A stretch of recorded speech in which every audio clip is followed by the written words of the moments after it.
창세기 24장 말씀을 계속 묵상해 가면서 제가 생명의 산 공부에서 종종 나누었던 저의 작은 간증이기도 하고, 또 한번 강단에서 나누었던 또 사연이기도 하지만, 선택에 있어서 어떤 길을 믿음으로 걸어갈 것인가, 이 묵상을 하다가 자꾸 제가 경험했던 이 사건이 떠올랐습니다. 이미 들으신 분들은 또 그 얘기십니까? 그럴 수도 있지만, 또 못 들으신 분들을 위해서 제가 선택의 고민 속에서 한번 경험했던 한 이야기를 나누고 싶습니다. 저희 부모님은 수원에서 작은 그 상가주택을 이렇게 구입하셔서 밑에 있는 상가 2개를 이렇게 세를 주고 또 임대 수입을 이렇게 받으시는데요. 지금처럼 코로나 상황이기도 했지만 한창 이 불경기, 또 지역적으로 굉장히 좀 낙후된 지역이어서 상가가 한번 이렇게 임대해서 들어오고 그 집이 나가고 나면 다시 이렇게 계약을 하는 것이 참 쉽지 않습니다. 그래서 간혹가다 부모님이 빈 상가를 바라보면서 굉장히 힘들어하시고 그랬던 기억이 있는데요. 한 번은 우리 설 명절이었는지 그때가 추석 때였는지 조금 혼동스러운데, 명절이 되어서 저희 부부가 본인 댁을 찾아뵈었는데 마침 또 비어있던 상가가 계약이 되었다고 너무 좋아하시는 거예요. 너무 기쁘다고. 너무 오랫동안 공실이었는데 어쨌든 좀 더 임대가 나가서 그때 많은 빚을 지고 또 은행 대출을 받아서 이제 상가주택을 조그만 걸 구입하셨는데 또 너무 기뻐하시더라고요. 그래서 너무 잘 되셨다고. 그래서 무슨 가게가 들어오냐고 저도 이렇게 너무 기뻐서 여쭤봤더니 그 처녀보살이 들어와 그러시더라고요. 순간 제가 그냥 웃었습니다. 헛웃음이죠. 처녀보살이 들어온다고 말씀을 하시는 부모님은 그때까지만 해도 신앙이 없으셨고 세례도 안 받으신 불신자셨는데, 이 재산이 아들인 저의 재산도 아니고 또 어렵게 계약을 해서 들어온다는데, 제가 그러고 이제 멍 때리고 있는데 제 아내가 옆구리를 푹 찌르더라고요. 당신 잠깐 나와서 나 좀 잠깐 보자고. 그래서 밖에 나갔죠. 당신 뭐 하고 있냐고, 정신 차리라고. 그런 말을 아내가 확 하면서, 당신은 목사인데.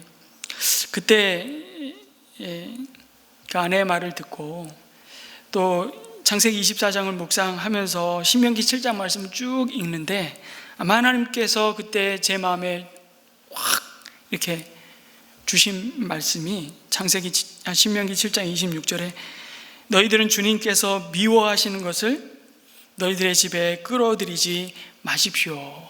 이 문맥이 이제 가나안 땅을 들어가는 출애굽한 2세대에게 너희가 가나안 땅에 들어가든 그 우상을 섬기는 족속들의 그 문화와 그들과 언약을 맺지도 말고 그들을 너희 집으로 들이지도 말라, 이런 말씀을 주시면서 하신 말씀이었거든요.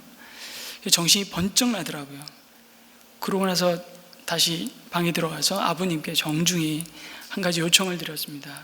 또 불쾌하게 들으실 수도 있지만, 제가 목사고 정말 하나님만이 우리 가정에 복 주시는 이심을 우리가 믿는데, 나는 그 믿음을 따라서 우리 가정에 하나님께서 여기까지 인도하시고 지키셨음을 저는 확신합니다.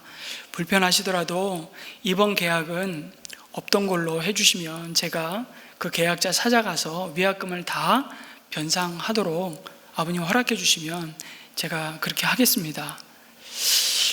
참 아버님 입장에서 보면, 부모님 입장에서 보면 난감한 상황일 수 있는데, 흔쾌히 저희 아버님이 그때 내가 생각이 짧았다, 그렇게 말씀하시는 거예요. 믿음이 없으셨는데. 그리고 나서 제가 그 계약자를 찾아갔죠. 알고 보니까 이제 처녀보살이 들어오는데 스승보살이 이제 분립개척을 하는 겁니다. 자기 제자를 이제 분가시켜서 사업 확장을 하는 근데 마침 이제 우리 집이 비어서 이제 계약을 했던 거예요. 들어가니까 벌써 제가 눈빛을 잊을 수가 없습니다. 이 계약은 없던 걸로 하겠습니다. 이러이러해서 제가 계약을 할 수 없겠습니다. 제가 위약금을 다 변상하도록 하겠습니다. 했더니 바로 돌아오는 말이 간판도 맞췄으니까 그 간판값도 다 물어내라는 겁니다. 정말 간판을 맞췄는지 안 맞췄는지 내가 확인하지도 않았고 확인할 필요도 없겠다 싶어서 어차피 선택한 것이고 결정하고 믿음을 따라 한 것이기 때문에 간판값까지 다 해서 제가 위약금해서 물어줬던 기억이 있습니다. 그런데 그러고 나니까 얼마나 마음에 기쁨과 평안이 있는지요. 그러나 돌아왔더니 아버님께 제 아내가 편지를, 정말 감사하다고 편지를 쓰고 정말 좋게 이렇게 명절을 지나갈 수 있었습니다. 그러고 나서 이제 연락이 부모님한테 또 온 거예요. 바로 계약이 됐다고. 제가 또 물었죠. 이번에는 어떤 집이 들어옵니까? 그랬더니 꽃집이 들어온다 이러시더라고요. 하나님 참 유머러스하지 않으십니까? 좀 짓궂으신 것 같기도 하고, 어쩌면 저의 믿음을 테스트 하시는 것 같기도 하고, 그 이후에 부모님이 세례를 받으시고 어쨌든 믿음 안에서 한 가문을 세워가시는 믿음의 유산이 저희 집은 거꾸로 갔습니다. 윗세대에서 아래세대로 내려온 것이 아니라 제가 믿음의 1세대거든요. 정말 불모지에서, 신앙의 황무지에서 한 사람 한 분 한 분씩이 주님께 돌아오는 그런 믿음의 여정 속에 지금도 있습니다.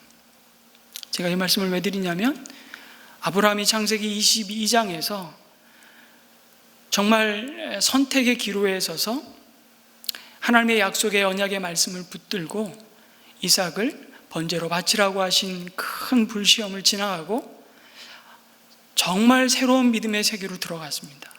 그리고 이제 창세기 24장에서 어쩌면 아브라함의 인생의 가장 감동적인 인생의 마무리를 하고 있는 장면을 우리가 묵상하면서 또 다른 선택의 기로에 서 있는 아브라함을 보여주십니다.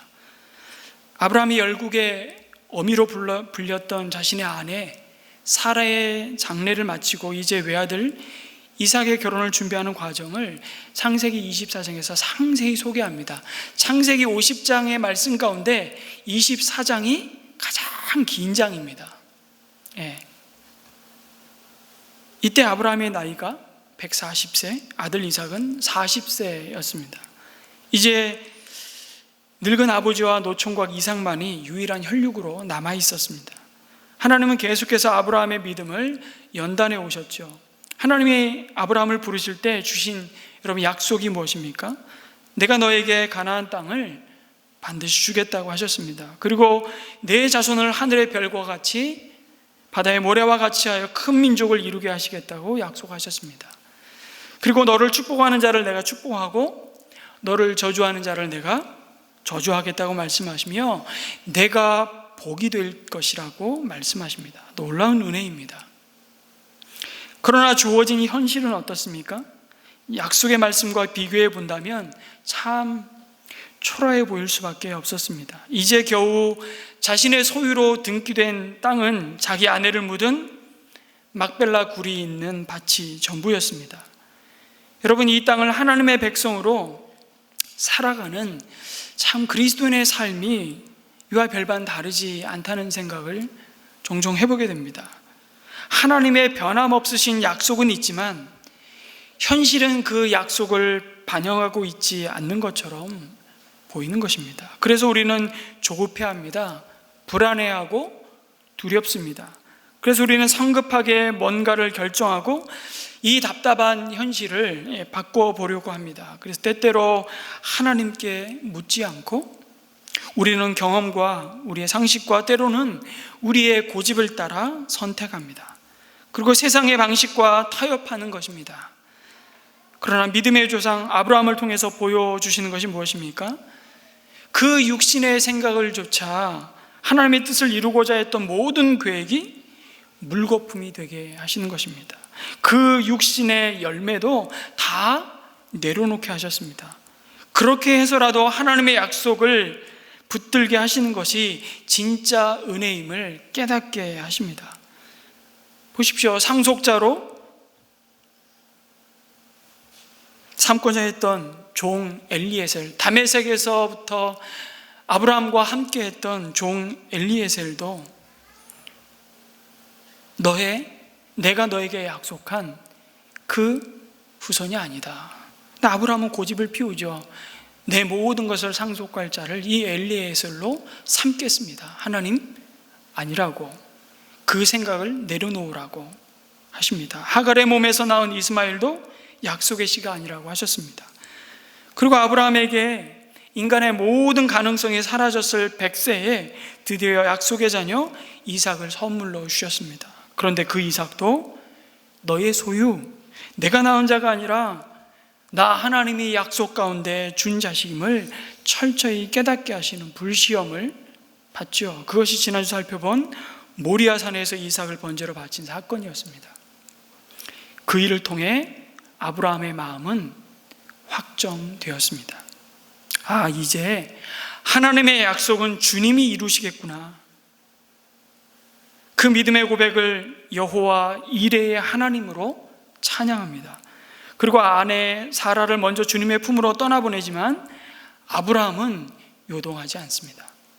막벨라구를 가족의 매장지로 사면서 이제 아브라함은 이 땅이 하나님이 주시겠다고 약속하신 땅이기에 자신 또한 이곳에 묻힐 것임을 확인합니다. 그렇게 하나님이 주실 땅을 믿음으로 받는 것이 확정되었음을, 그 마음에 돌이킬 수 없이 확정되었음을 증거합니다. 그리고 오늘 24장 1절에 하나님은 이렇게 말씀하시죠. 아브라함은 어느덧 나이가 많은 노인이 되었다고 말씀하십니다. 여러분, 이것은 단순히 신체적인 쇠락함과 육체의 연수를 얘기하는 것이 아닙니다. 이 땅에서의 삶을 정리할 때가 가까이 왔다는 말입니다. 다시 말해 하나님이 아브라함을 부르신 그 사명을 이룰 날이 얼마 남지 않았다는 것입니다. 그리고 그 사명 가운데 남은 가장 중요한 마무리가 있다면 믿음의 유산을 이어주는 것이었습니다. 그러나 여러분, 현실은 여전히 변한 것이 없습니다. 물론 아브라함은 하는 일마다 복을 받았다, 큰 거부가 되어 있었습니다.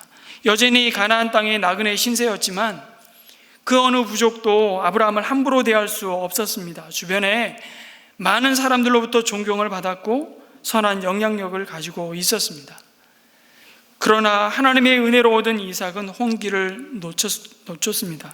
또다시 아브라함은 다급한 상황에 직면했음을 보여줍니다. 하루라도 빨리 이삭을 장가보내서 열국의 아비요 열국의 어미로서 부르신 그 약속의 성취를 봐야 될 텐데 후손은 고사하고 이삭이 결혼도 못했습니다. 못한 것인지 아니면 안 한 것인지 잘 모르겠습니다만 그냥 긍정적으로 보면 아브라함은 하나님의 약속을 붙잡고 이 믿음을 이어갈 다음 세대를 굉장히 신중하게 준비하고 있다고도 볼 수 있습니다. 아무튼 이제 아브라함은 자기 집 모든 소유를 맡아보는 늙은 종을 부르고 맹세하게 합니다.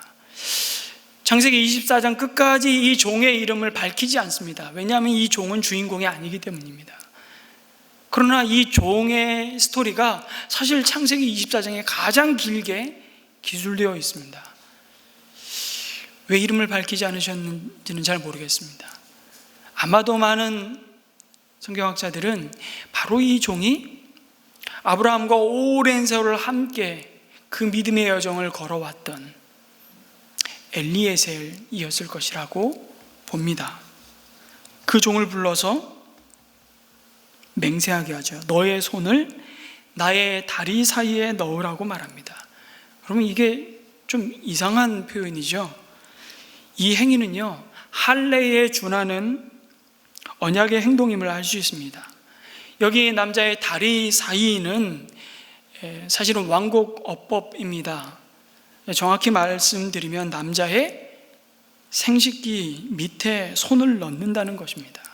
옛날에는 환도뼈 밑에 손을 넣어 이렇게 개역개정에 번역을 했는데요, 정확히 말하면 남자의 생식기 밑에 손 넣는 것이죠. 그 의미는 생명을 걸고 약속을 하는 것입니다. 그 생명의 근원이 그 남자의 그 생식기로부터 출발하는 것을 상징하면서, 그러면서 아브라함은 늙은 종에게 두 가지를 맹세케 합니다. 이삭의 아내를 이 가나안 사람의 딸들에게서 찾지 말라는 것입니다. 그리고 나의 고향, 나의 친척이 사는 곳으로 가서 찾으라는 것이었습니다. 나중에 한 가지 맹세를 더 확답을 받습니다. 절대로 이삭을 그 메소포타미아의 땅으로 데려가지 말아라. 그리고 이 종이 아브라함 주인의 부르심을 따라 순종하며 메소포타미아 지역으로 긴 여정을 떠나는 게 이제 말씀이 이어집니다. 여러분, 아브라함이 맹세케 한 이것이 결혼의 조건이었습니다. 아브라함은 늙은 종에게 이삭의 아내 될 신부감에 그 어떤 인간적인 조건들, 세상적인 조건을 전혀 제시하지 않았습니다.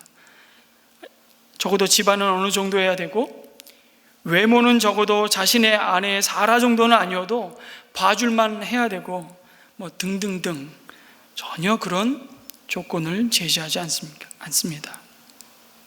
이렇게 생각할 수도 있죠. 이미 아브라함이 가진 재산이 차고 넘치는데 그까지 조건이 뭐 중요하겠습니까? 여러분, 천만의 말씀입니다. 이 문제는 아브라함이 가나안 땅에 나그네로 살면서 평생 씨름했던 문제였습니다. 여러분, 아브라함이 가나안 땅 갈 바를 알지 못하고 하나님의 약속 하나 붙들고 가나안 땅에 도착했는데, 정착한 땅이 어디입니까? 좋은 땅 이미 가나안 족속들이 다 차지하고 정말 산꼭대기 황무지 가운데 또 황무지로 들어와 앉아서 거기서 제단을 쌓고 하나님을 예배하는데 얼마나 처량한 아브라함의 모습을 보여주고 있는지 모릅니다. 그런데 엎친 데 덮친 격으로 아브라함이 가나안 땅에 들어오자마자 기근이 닥친 것입니다. 여러분, 그때 아브라함이 어떤 선택을 합니까? 그냥 뒤도 돌아보지 않고 살아야 될 국리를 찾아서 애굽으로, 이집트로 내려갔던 것이죠.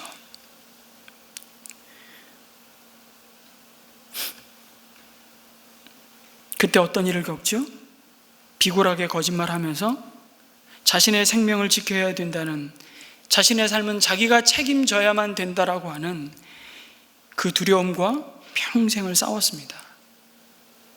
그 싸움은 계속됩니다. 왜냐하면 한번 믿음으로 그 문제를 넘어가지 않으니까 하나님이 계속 그 부분을 시험하시고 연단하시는 것이죠. 함께 가나안 땅에 데려왔던 조카 롯에게 아브라함은 참 호기롭게도 좋은 땅을 먼저 양보할 경험이 있습니다. 그때도 아브라함이 여러분 갈등이 없었을까요? 무슨 말씀을요? 나 이러다가 황무지에서 죽도 밥도 안 되는 것 아닌가? 그 고민을 하는 거죠. 그러니까 하나님이 아브라함을 데리고 나가셔서 동서남북을 다 바라보게 하시며 다시금 약속하지 않으십니까? 내가 보는 모든 땅을 너와 내 후손에게 아주 주겠다고 말씀하십니다. 여기 굉장히 중요한 단어를 써요. 아주. 그 약속을 반드시 내가 지키겠다 말씀하십니다. 그러니 엉뚱한 생각하지 말라는 것입니다. 그돌라오멜 왕에게서 롯을 구하고 돌아오는 길에 소돔 왕이 사람은 자기에게 보내고 취한 재물은 가져가라고 전쟁에서 이긴 아브라함에게 그 모든 전리품에 마땅한 권리가 있음에도 마치 소돔 왕이 종에게 하사하듯이 말하자 아브라함은 그것을 일절 거절합니다. 여러분, 그 믿음의 담력, 그 배짱이 무엇입니까? 나는 네가 주는 것으로 사는 자가 아니라는 것입니다. 지금까지도 그렇고 앞으로도 나의 모든 필요를 공급하시는 분은 오직 여호와 하나님이심을 당당하게 밝힙니다. 그러니 소돔 왕, 내가 나의 생사 여탈권을 가진 자처럼 행세하지 말라는 것입니다. 그 하나님의 말씀을 부여잡고 다시 길을 믿음의 경주를 달려갑니다. 그런데 또 실패하잖아요. 아비멜렉 왕 앞에서 또다시 자기 사라를 자기 누이라고 속이는, 근데 그 속임이요 대를 이어가요.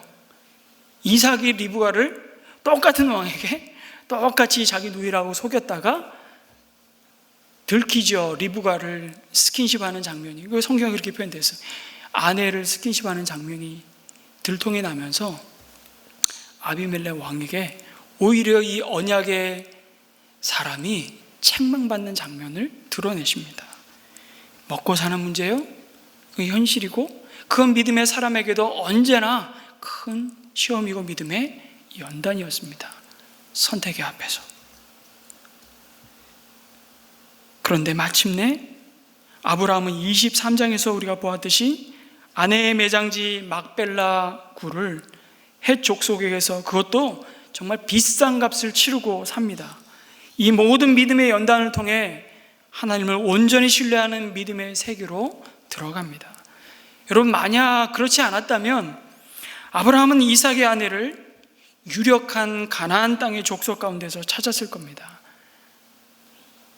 이왕이면, 왕족이면 더욱 좋았을 것입니다.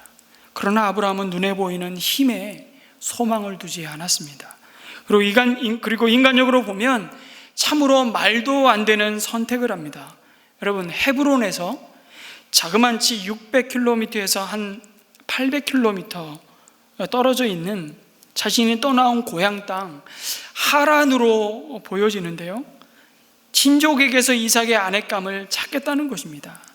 자신이 떠나온 세월이 얼마인데요? 근 70년의 세월 아닙니까?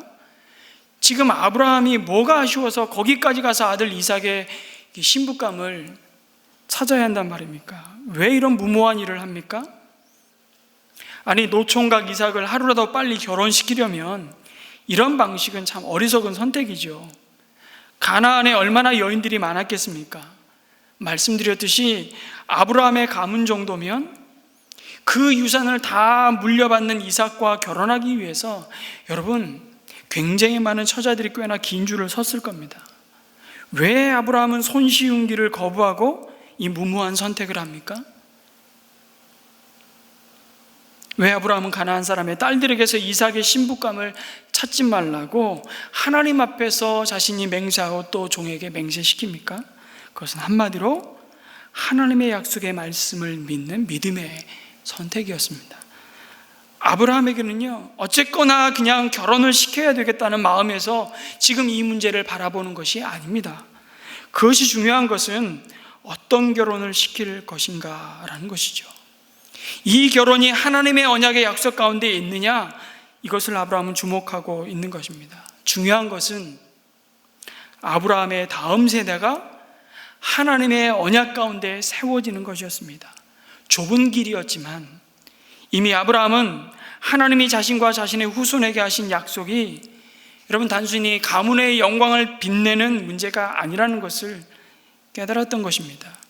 그래서 이삭을 통해 하나님이 이어가실 언약은 온 열방이 이삭의 씨를 통해 하나님께 돌아오는 것이었다. 이것을 바라보는 것이죠.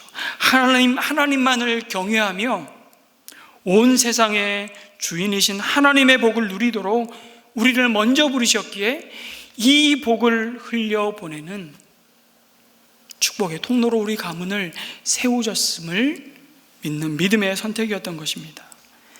그래서 지금의 우상을 섬기며 하나님을 전혀 인정하지 않는 가나안 족속 가운데 만약 이 이삭의 아내를 취할 경우에 이 부르심은 심각히 도전받을 것을 아브라함은 보았던 것입니다. 아니, 그러면 아브라함이 떠나온 메소포타미아도 우상을 섬기기는 마찬가지 아니냐? 이렇게 반문할 수 있습니다. 네, 맞습니다. 그럼에도 여러분, 아브라함이 떠나올 때 그 친족들은 분명히 보았고 아브라함을 통해서 들었습니다. 하나님이 우리를 부르셔서 우리를 은혜로 선택하셔서 하나님의 약속의 땅 가나안을 향해 가도록 부르셨다고. 근데 아브라함이 갈 바를 알지 못하고 떠났지만, 하나님의 인도하심을 받고 떠났지만 아마 친족들은 그랬을 겁니다. 그건 미친 짓이라고. 그러나 그 믿음의 히스토리가 그 친족 가운데 새겨져 있는 것을 아브라함은 보는 것입니다. 그 이후에 아브라함은 한 번도 고향 땅을 다시 찾지 않았지만, 여러분, 지금 그 신실한 종을 보내면서 10마리의 낙타에 많은 재물을 싣고 고향 땅을 향해 가게 합니다. 무슨 얘기입니까? 자, 봐라. 70여 년 전에 나를 부르신 그 하나님은 참 엉뚱한 환상으로 나를 부르셔서 나를 속여먹은 하나님이 아니라 진짜 그 약속대로 이루신 하나님이라는 사실을 메시지로 보여주기 위한 선물이라는 것입니다. 70년 전에 아브라함이 떠날 때 미친 짓이라고 생각했을 수도 있는데, 그것이 아니었구나. 그 하나님께서 아브라함과 함께 계셨고 약속하신 대로 이루셨구나 라는 메시지가 그 선물과 함께 자신의 고향 땅을 향해 가는 것입니다. 그리고 그 땅 가운데 언약의, 이 하나님의 신실한 언약을 이어갈 하나님의 사람을 불러내시는 두 번째 아브라함을 지금 찾고 있는 것이죠. 그런데 아브라함의 늙은 종도 사실은 묻습니다. 주인님, 며느님이 되실 여인이 저를 따라오지 않겠다고 거절하면 어떻게 해야 합니까? 종의 질문은요, 아브라함의 맹세를 불신하는 질문이 아니었습니다. 지극히 현실적인 질문이었습니다. 종으로서는 따져봐야 되는 것입니다. 정말 이 일을 성사시키기 위해 어쩌면 종은 그 먼 길을 가며 목숨을 걸어야 하는 상황입니다. 여러분, 낙타 10마리? 그 당시에 낙타는 너무 귀한 동물이었습니다. 그 낙타 10마리에 그 많은 재물을 싣고 함께 많은 종들을 거느리고 그 먼 길을 갈 때, 여러분, 그 길 가운데 어떤 위험이, 어떤 강도를 만날지 정말 보장되지 않은 그 길을 여행해야만 하는 종으로서는 당연히 물을 수밖에 없는 질문입니다. 여러분, 만약 아브라함의 종이 정말 우여곡절 끝에 이삭의 신부감을 찾았다고 합시다. 이 여자야말로 정말 이삭의 신부감으로서 하나님이 예비해 놓으신, 누가 보아도 이보다 더 좋을 수 없는 여인이 이 종이 찾게 된 것입니다. 그런데 결정적으로 이 여자가 신랑 될 사람이 정말 어떻게 생겼는지, 성품이 어떤지, 정말 나를 사랑하고 내 인생을, 내 삶을 책임져 줄 수 있는 사람인지, 집안의 분위기는 어떤지 확인할 길이 없는 상황에서 어느 여인이 이웃 마을도 아니고 생명부지 처음 본 노인의 말만 믿고 여러분 2억 마리를 따라오겠냐는 이 질문을 할 수 있지 않습니까? 그럴 때 내가 이삭을 데리고 주인께서 나오신 그 고향으로 가야 하냐고 묻는 것은 여러분 당연한 것입니다. 여러분, 여기서 이삭을 그곳으로 데려가는 것은 그냥 맞선을 보기 위해서 잠시 방문한다는 의미라기보다는요, 그곳에서 정착하게 해서 살게 해도 되냐고 묻는 것으로 보입니다. 이 질문에 아브라함이 대답합니다. 창세기 24장 6절에서 8절 말씀을 다시 한번 읽었으면 좋겠습니다. 여러분, 이 말씀은요, 적어도 성경에 기록된 아브라함의 마지막 말입니다. 아브라함이 그 믿음의 경주를 다 마쳐 갈 때 그 하나님 앞에 드렸던 신앙 고백이기도 한 이 마지막 말을 이렇게 기록하고 있습니다. 절대로 나의 아들을 그리로 데리고 가지 말아라. 주 하늘의 하나님이 나를 나의 아버지 집, 내가 태어난 땅에서 떠나게 하시고 나에게 말씀하시며 나에게 맹세하여 이르시기를 내가 이 땅을 너의 씨에게 주겠다 하셨다. 그러니 주님께서 천사를 너의 앞에 보내셔서 거기에서 내 아들의 아내 될 사람을 데려올 수 있도록 도와주실 것이다. 그 여인이 너를 따라오려고 하지 않으면 너는 나에게 한 이 맹세에서 풀려난다. 다만 나의 아들을 그리로 데리고 가지만은 말아라. 또 반복해서 아브라함이 마지막 말을 하고 있습니다. 아브라함은 조금의 주저함도 없었습니다. 약간의 타협도 허락하지 않습니다. 아주 단호하게 맹세시킵니다. 절대로 이삭을 그리로 데려가지 말라고 요구합니다. 그러면서 하는 말이, 이삭을 하나님께 번제로 바칠 때 하나님은 순양을 준비해 놓으시고 아브라함에게 주셨던 그 말씀을 그대로 고백합니다. 하나님이 아브라함에게 하셨던 그 말씀을 이제는 아브라함이 자신의 언어로, 자신의 말로 그 종에게 고백하고 있는 것입니다. 그것이 뭡니까? 내가 이 땅을 너의 씨에게 주겠다 하셨다. 그러니 주님께서 천사를 너의 앞에 보내셔서 거기에서 내 아들의 아내 될 사람을 데려올 수 있도록 뭐 한다고요? 도와주실 것이다.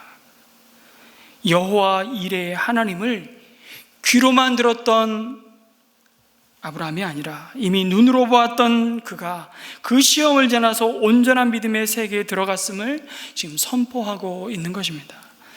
여러분, 아브라함이 하나님을 온전히 신뢰하는 그 믿음의 절정, 그 하이라이트는 많은 사람들이 창세기 22장이라고 얘기합니다. 그러나 사실은 어쩌면 믿음의 바통을 자신과 사라에서 이삭과 그의 아내가 될 리브가에게 이어주는 창세기 24장이야말로 아브라함의 믿음의 절정임을 우리는 확인하게 됩니다. 그 사실을 종도 고백하고 있어요. 어떻게 고백하냐면, 우리 다음 주에 이 말씀을 좀 더 살펴보겠지만, 처음에는 그 종이 하나님의 이름을 부르며 이렇게 수식합니다. 나의 주 아브라함의 하나님, 나의 주 아브라함의 하나님이라고 이야기하다가 나중에 그 리브가를 데리고 다시 돌아올 때 이삭을 향해서 이렇게 얘기하죠. 리브가 저기 저 사람이 누구입니까? 라고 할 때 종은 이렇게 대답합니다. 나의 주 이삭의 하나님. 아브라함에게서 이삭에게로 그 믿음이 이어지는 이 영광스러운 이 마지막 믿음의 마무리를 아브라함이 정말 놀랍게 행하고 있음을, 믿음으로 행하고 있음을 보여주는 장면이죠. 아브라함은 사실 여러분 일찍이 자신이 하나님이 주시겠다고 약속하신 땅을 떠났던 경험이 있습니다. 그때 그가 겪었던 그 실패와 불신과 불순종의 쓰라린 경험을 이미 그는 맛보았던 자였습니다. 한 번도 아니고 여러 번 그 불신앙의 길을 이삭에게 물려주고 싶은 마음이 조금도 없는 것입니다. 아니, 이왕 일이 되게 하려면 여러분 조금 양보할 수 있는 것 아닙니까? 어떻게 모든 조건이 어떻게 다 맞아 떨어질 수 있습니까? 필요하다면 이삭의 결혼을 위해 타협점이 필요한 상황이 생길 수도 있는 것 아닙니까? 그러나 아브라함은 조금도 물러서지 않습니다. 아브라함의 마음이 확정되었기 때문입니다. 무엇으로요? 하나님의 약속의 말씀으로 말입니다. 우리는 종종 이런 경험을 합니다. 야, 다 된 밥에 재 뿌리지 않으려면 눈 한 번만 찔끔 감으면 돼.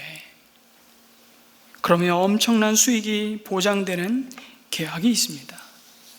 그런데 눈 한 번 감으면 되는 문제가 하나님 앞에서 우리의 신앙의 셔터를 잠깐 내려놔야 하는 상황이라면 여러분 어떻게 하시겠습니까? 그런 상황이 어떤 겁니까? 대단히 분별을 필요로 하는 것들이 아닙니다. 하나님을 마음을 다하고 뜻을 다하고 힘을 다하여 사랑하고, 두 번째는 내 이웃을 너의 몸과 같이 사랑하라는 가장 크고 중요하다고 말씀하시는 이 주님의 계명에 비추어 볼 때 걸림돌이 되는 것들이라면 그 선택에 있어 타협할 수 없다는 말씀입니다. 아브라함을 통해 약속하신 언약의 성취를 여러분 코앞에 둔 출애굽한 이스라엘 백성을 향해 모세는 동일한 명령을 합니다. 너희가 가나안 땅에 들어가거든 그 족속과 어떤 언약도 세우지 말고 그들과 혼인관계를 맺어서도 안 된다고 강조합니다. 그러면서 신명기 7장 4절에 보면 이렇게 말씀합니다. 그렇게 했다가는 그들의 꾀매에 빠져서 당신들의 아들이 주님을 떠나 그들의 신들을 섬기게 될 것이며, 그렇게 되면 주님께서 진노하셔서 곧바로 당신들을 멸하실 것입니다. 그러시면서 주시는 이유가 뭐냐면 그들이 섬기는 우상이 너희들의 올가미가 될 것이기 때문이라고. 너희들은 하나님의 거룩한 백성이며 땅 위의 많은 백성 가운데서 선택하셔서 자기의 보배로 삼으신 백성이기 때문에 그 길을 갈 수 없다고, 가서는 안 된다고 말씀하십니다. 여러분, 이 아브라함은 이 언약의 자손이 선택하고 걸어가야 할 이 길에 이미 이정표를 믿음으로 붙잡았고 그의 삶으로 앞서 보여주었던 것입니다. 그래서 종에게 이렇게 말하는 것입니다. 만약 그 여자가 떠나려고 하지 않으면 그것으로 너는 나와 맺은 맹세에서 풀려난다. 더 이상 맹세가 효력을 발휘하지 않고 너는 자유다, 이런 얘기입니다. 무슨 얘기입니까? 그것으로 충분하다는 것입니다. 그 일을 성사시키기 위해서 더 이상의 인간적인 잔머리 굴리지 말고 인간적인 방법을 동원하고 내가 생각해도 더 기막힌 선택을 할 수 있지만 그렇게 하지 말라는 것입니다. 만약에 내 친족 가운데 예비된 며느리가 없다면 하나님은 얼마든지 다른 방법으로 자신의 언약을 이루실 것이라는 믿음의 선택이었습니다. 떠나올 믿음이 없으면 이삭과 함께 하나님의 약속을 붙잡고 믿음으로 하나님의 뜻을 이룰 수 없다는 것을 아브라함은 분명히 보았던 것입니다. 아니, 아브라함이 이미 경험했습니다. 아브라함은 이미 죽은 자를 산 자로 받은 부활의 신앙을 가졌기 때문이죠. 그러니 이삭의 아내 될 여인도 하나님은 반드시 준비하셨음을 믿음으로 바라보는 것입니다. 여러분, 그래서 그 리브가가 떠나오는 장면을 다음 주에 우리가 쭉 묵상해 보면요, 참 믿음이 얼마나 신비로운 것인지를 우리는 깨닫게 됩니다. 바꿔서 여러분이 리브가의 입장이라고 하면 생각해 보십시오.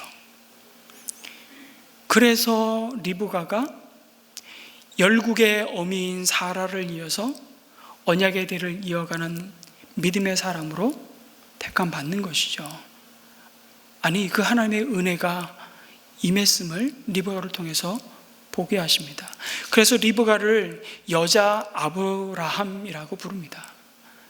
아브라함이 먼저 걸어왔던 그 길을 믿음으로 선택하는 그 여인을 통해서 하나님은 오늘도 하나님의 일을 이루신다는 것을 이스라엘 백성들로 하여금 보게 하시는 것이죠. 여러분, 결국 창세기 24장은 그냥 홍기가 다 찬 노총각 장가 보내는 이야기, 결혼 이야기가 아니라 모든 상황 속에서 우리가 어떤 믿음의 길을 걸어갈 것인가 라는 믿음의 이야기인 것입니다. 이 이삭의 결혼 이야기를 읽은, 그래서 이스라엘 백성들이 확인하는 것이 무엇입니까? 여러분, 이집트를 우여곡절 끝에 나왔습니다. 그들을 기다리고 있는 곳은 그럼에도 여전히 광야였습니다. 한마디로 벼랑 끝입니다. 이제 겨우 바다를 건넜는데 다시 절벽이 기다리고 있는 것입니다. 그럼에도 그들이 이 이삭의 스토리를 여러분 모세를 통해 듣고 읽었을 때 어떤 마음을 갖는 것입니까? 그들이 하나님의 구별된 백성으로 부름받은 것이 바로 이런 아브라함의 거룩한 믿음의 히스토리가 있었음을 보는 것입니다. 그리고 그 구원의 역사를 신실하게 여기까지 이끌어 오신 그 하나님이 곧 나의 하나님이심을 고백하는 것입니다. 그들은 지금은 이집트에서 400년을 종살이하던 신세에서 정말 갓 벗어난 오합지졸, 여전히 땅 한 평 보장된 것이 없는 황무지 광야에 거하지만 하나님은 마침내 놀라운 구원의 언약을 우리를 통해서 이루실 것을 믿음으로 바라보게 하시는 겁니다. 광야에서 하나님과 동행하며 하나님의 공급하심을 절대적으로 신뢰하는 그 자리에 서게 하시는 것입니다. 매일 내려주시는 하늘의 만나와 메추라기를 통해서 아무것도 그들을 보호할 가림막이 없는 그 광야 황무지에서 구름 기둥으로 그들을 보호하시고 밤의 그 어둠으로부터 불기둥으로 그들을 보호하시며 여전히 내가 아브라함에게 약속하셨던 그 약속이 너희를 통해서 이렇게 이루어가고 있음을 잊지 말라. 너희를 통해서 또 온 열방의 온 민족이 주께 돌아올 것을 바라보고 너희를 통해서 하나님이 이루실 일을 기대하라고, 믿음으로 가나안 땅을 들어가라고 말씀하시는 것입니다. 여러분,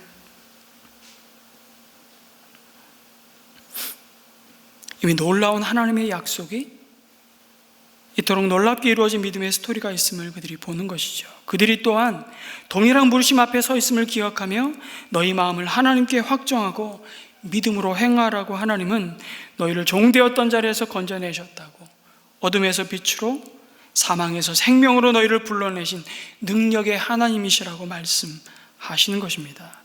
이 언약을 신실하게 이루시는 하나님을 이 드러내는 부르심에 잘 보십시오. 아브라함은 그의 온 마음을 기울여서 씨름하였고 믿음으로 행하고 있는 것입니다. 그 일의 열매들이 바로 너희들이다. 광야에서 이스라엘 백성들이 그 하나님의 말씀을 듣는 것입니다. 마찬가지입니다. 오늘 우리가 여기 있는 것은, 우리가 이 예배 자리에 있음은 우리 전에 엄청난 믿음의 행동을 한 사람들이 있었기 때문이라는 사실을 우리는 또한 주목합니다. 그리고 우리 또한 믿음의 선택을 통해서 다음 세대에게 그 믿음의 유산이 흘러가도록 하나님은 우리의 삶을 여전히 은혜로 인도하시고 붙들고 계심을, 우리를 도우시는 분임을 믿으시기 바랍니다. 사실 한 형제의 고백을 나누고 싶습니다. 이 형제는 사업 실패로 물질이 궁핍해지자 가장의 역할을 다하지 못한다는 죄책감에 가족에게 참 혈기만 부리고 널브러져 있는 무능한 삶을 살았다고 고백하는 한 아빠의 간증입니다. 큐티인을 통해서 자신의 삶을 소개했는데요, 한동안 자신의 잘못으로 아내는 가출하고 아이들은 방치되어서 가족 모두가 마치 세상의 바벨론에 사로잡혀가는 그 흩어짐의 세월을 보냈다고 말합니다. 하지만 정말 하나님의 은혜로 아내가 주님께 돌아오고 또 집으로 돌아오게 되고 가정이 다시 세워지는, 그래서 예배가 회복되었는데, 안타까운 것은 그 과정에서 아이들이 부모의 그 믿음을 신뢰하지 않는다는 것입니다.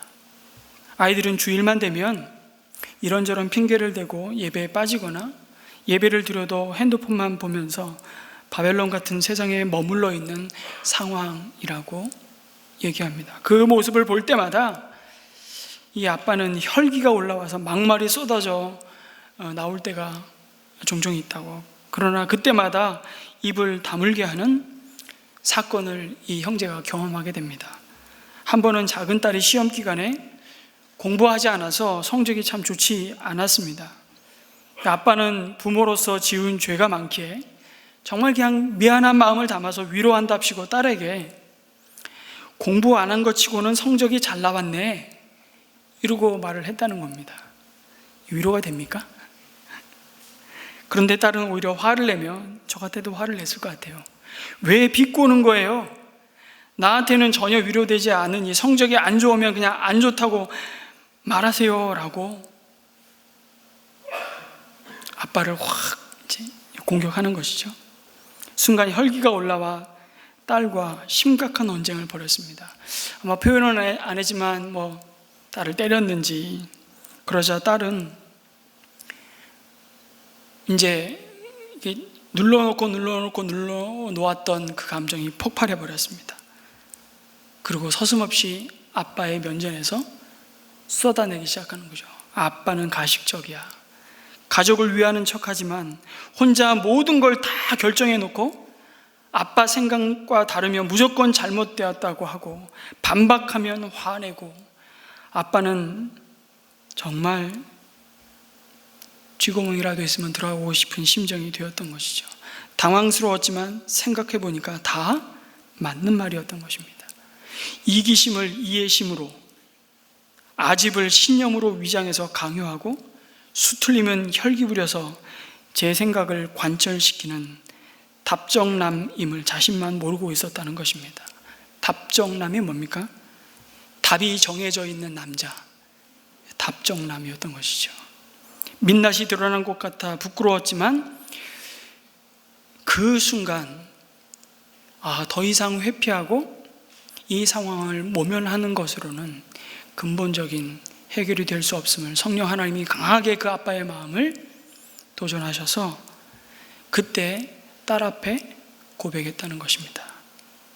나 때문에 딸이 상처받고 고통 가운데 살았구나. 그 생각을 하면서 눈물이 나고 마음이 아팠는데 딸에게 용기를 내어 이렇게 말하는 것입니다. 네 말이 맞아.